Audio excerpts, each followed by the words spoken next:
तो आक्रामक तो पाकिस्तान पे होना था, आक्रामक राहुल गांधी पे हो गए। आक्रामक तो पाकिस्तान पे होना था।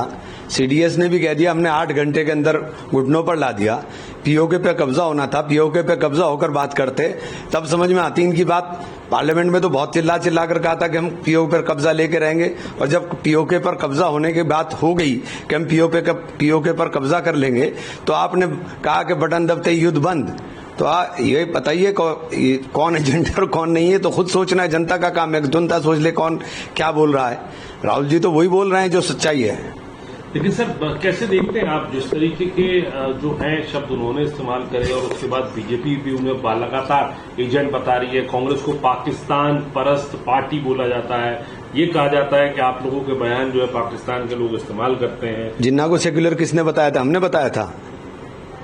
पाकिस्तान बिना बताए कौन गया था? हम गए थे। तो ये तो सवाल आप अपने आप से पूछिए।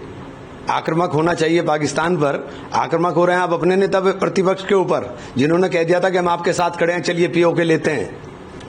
1971 की तरह कुछ चमत्कार करके दिखाते तो समझ में आता कि हाँ आपने चमत्कार कर दिया। सर इसके अलावा सभी जो लोकसभा सांसद हैं, जो राज्यसभा सांसद भी हैं और विपक्ष के, सब चिट्ठी लिख रहे हैं, और चिट्ठी लिख के ये बात कही जा रही है प्रधानमंत्री से एक स्पेशल सेशन जो है बुलाया जाए और डिस्कशन हो कि आखिरकार क्यों सीज फायर। 1975 की घटना पर तो आप स्पेशल सेशन बुलाएंगे, लेकिन जो वर्तमान में घटित हुआ है पूरे विश्व में आप अपने डेलीगेशन भेज रहे हैं। अपने देश को बुलाते हुए क्या दिक्कत है आपको? अपने देश के अंदर संसद बुला करके आप बताने का काम करें कि आपने कितना शौर्य किया। तो सर कहां तक आप लोगों की डिमांड रहेगी, क्योंकि मानसून सेशन तो होगा जुलाई में, लेकिन उससे पहले कितनी और सीरियस एक्सरसाइज आप लोग चाहते हैं? हम लोग तो पूरी सीरियस एक्सरसाइज कर रहे हैं। हम लोग पूरी सीरियस एक्सरसाइज कर रहे हैं। हम लोग बार बार कह रहे हैं, ये इनको भी पता है कि जो कुछ हुआ है ऐसा नहीं कि ये इससे अनभिज्ञ हैं। सर डेलीगेशन हमने विदेश में भेजे, और तमाम डेलीगेशन, कल 3 डेलीगेशन आ भी गए, कुछ डेलीगेशन आज भी आ रहे हैं, और एक पूरी कवायद की गई, और उसको वो अभी फॉरेन मिनिस्टर को ब्रीफ कर रहे हैं।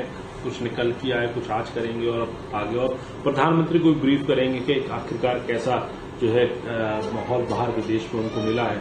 कैसे देखते हैं?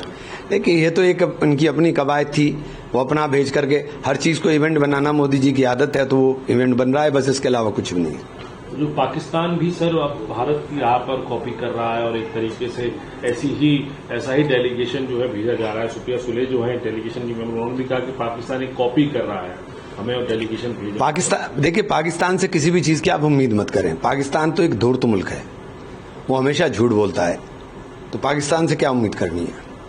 सर आखिरी सवाल पूछना चाहूंगा, G7 समिट जो एक बड़ा जो इंटरनेशनल इवेंट होता है, पहली बार ऐसा हो रहा है कि भारत को उसमें न्योता नहीं दिया गया, कैसे देखते हैं? हमारी विदेश नीति पूरी तरीके से ध्वस्त दिखाई देती है।